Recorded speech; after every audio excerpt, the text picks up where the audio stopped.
Quiero aspirar la alfombra. Y mi bebé tiene miedo. Voy a aprender ahora, ¿sí? Bebecha, voy a encender la aspiradora, no tengas miedo, ¿sí? Para limpiar, voy a aprender, ¿sí?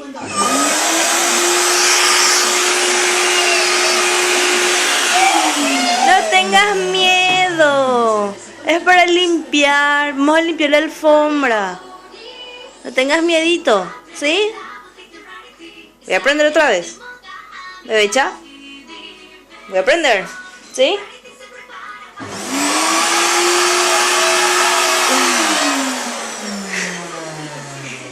No tengas miedo. Y este es el motivo por el cual no podemos limpiar la alfombra. No llores. Vení. Vení.